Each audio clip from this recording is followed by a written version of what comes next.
Welcome back, America, to Sound Retirement Radio, where we bring you concepts, ideas, and strategies designed to help you achieve clarity, confidence, and freedom as you prepare for and transition through retirement. And now, here is your host, Jason Parker. America, so glad to have you tune in to episode number 456. The title is Don't Panic, Plan, Social Security's Future and Your Retirement. In today's episode, we're diving into the latest press release from the Social Security Board of Trustees. The numbers this year look worse than last year, and that has real implications for your retirement.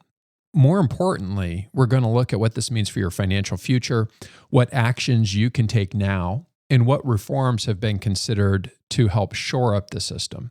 As always, articles, links, and resources can be found at soundretirementplanning.com. Just click on episode number 456. But before we dive into this episode, I like to start the day by renewing our mind, and I have a verse here from us from Proverbs 15:22. Plans fail for lack of counsel, but with many advisors they succeed. And then something fun for the grandkids. Why are elephants always ready to swim? They're wearing their trunks all the time. Why do pirates like swimming so much? They love all the cannonballs. Okay, so let's start out with some of the highlights from this year's Social Security Trustees report.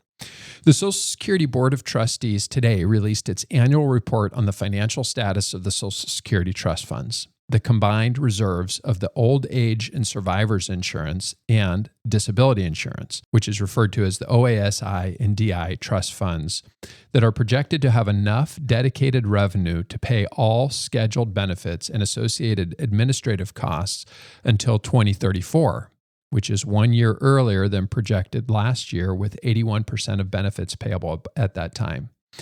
As a side note, the report last year had the fund depleted in the year 2035, and it was a 17% reduction in benefits. Now it's the year 2034 with a 19% reduction in benefits. Here are a couple of the bullet points from the 2025 annual report to Congress.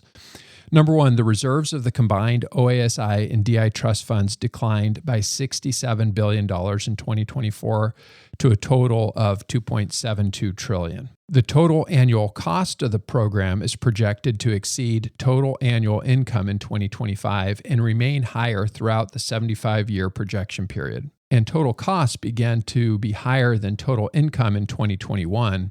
Social Security's cost has exceeded its non-interest income since 2010. If Congress does not act, combined trust fund reserves are currently projected to become depleted in 2034. At that time, there would be sufficient income coming in to pay 81% of scheduled benefits. Total income, including interest to the combined OASI and DI trust funds, amounted to $1.42 trillion in 2024.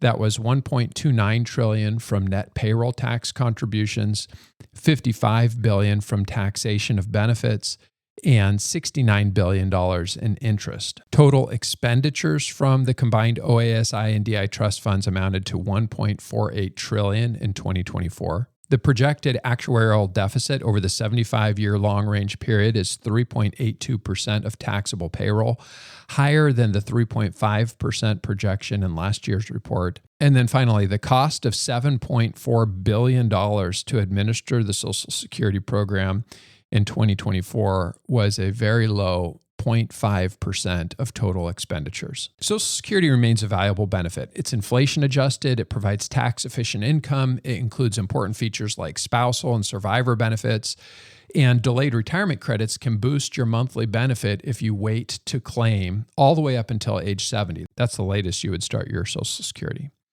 But here's the big question on everybody's mind. If benefits are reduced by 19% in 2034, what impact will that have on your specific retirement plan? And there's really only one way to know the answer. You have to model it.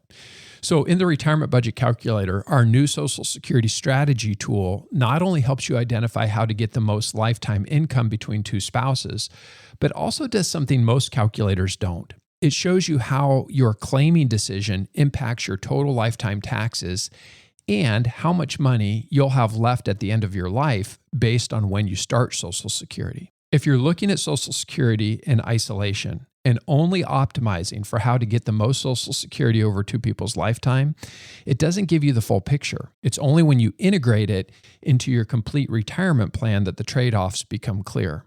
Plus, we've added a powerful new feature that lets you model a Social Security reduction. And this is now updated so that you can see the impact of a 19% cut to your Social Security starting in the year 2034, just like the Social Security Trustees report is suggesting. And that's what real planning looks like. It's not about speculation or worry. It's about seeing the numbers for yourself. And this is how you build confidence in your retirement plan. Now, let's talk about the idea of change. Social Security isn't going to disappear, but it will need to change. The problem isn't change itself. The problem is pretending that things won't change. And change is constant. That's just life. You can fight change or you can prepare for it. History shows that those who plan ahead tend to fare better. Accept that change is coming and use that knowledge to build the best future possible with the information that we have today. Here are a few quotes that I think you might enjoy about planning and change. Peter Drucker said, "The best way to predict your future is to create it." Jack Welch said, "Change before you have to." Jim Rohn said, "You cannot change the circumstances, the seasons, or the wind, but you can change the set of your sails.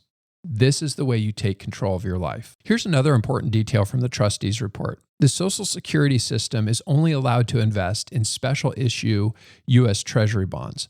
And in 2024, those bonds earned 2.5% return. Now imagine if a small portion of the Social Security Trust Fund had been invested in a diversified portfolio, something like the S&P 500.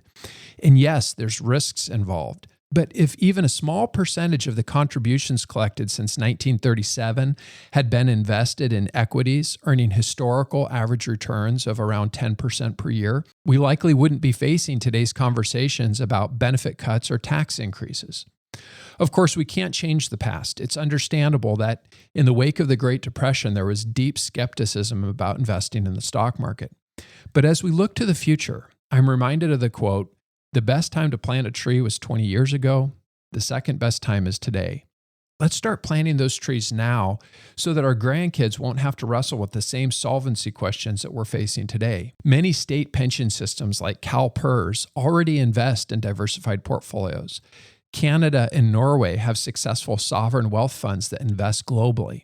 Our current Social Security system is built for extreme safety by only investing in special issue Treasury bonds. But this highlights an important investing principle.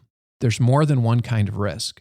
Be too conservative, and inflation quietly erodes your future. Be too aggressive, and volatility can shake your confidence. Every investor faces risk.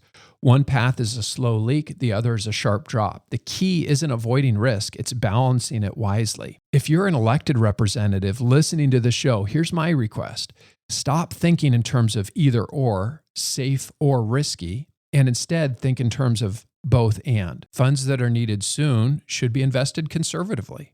But funds that won't be needed for decades could be invested with a growth mindset. This is the same type of strategy that we use in retirement planning. Align your investments with your time horizon. Most of the reforms being discussed are to increase taxes or reduce benefits, and there have been several ideas floated to strengthen the program. Number one, raising the full retirement age from age 67 to 69, increasing taxes on income over $400,000, removing the wage cap so that all income is subject to payroll taxes. Currently, in 2025, the wage cap is on $176,100 that's subject to the tax. Or introducing some type of means testing, though how this would work by income or assets is still unclear. Regardless of what Congress decides, you have one powerful tool at your disposal. It's called planning. And you can use the retirement budget calculator to stress test your own retirement. Apply a potential Social Security reduction and see how it affects your future. So the bottom line is, let's stop worrying and start planning. Thank you for tuning in to Sound Retirement Radio. For articles, links, and resources from today's show, visit soundretirementplanning.com. If you enjoy the podcast, share it with a friend and give us a 5-star review. Ready to kickstart your retirement planning? Head over to retirementbudgetcalculator.com. Need assistance with investment management? Explore our services at parker-financial.net. Information and opinions expressed here are believed to be accurate and complete, for general information only, and should not be construed as specific tax, legal, or financial advice for any individual, and does not constitute a solicitation for any securities or insurance products. Please consult with your financial professional before taking action on anything discussed in this program. Parker Financial, its representatives, or its affiliates have no liability for investment decisions or other actions taken or made by you based on the information provided in this program. All insurance-related discussions are subject to the claims-paying ability of the company. Investing involves risk.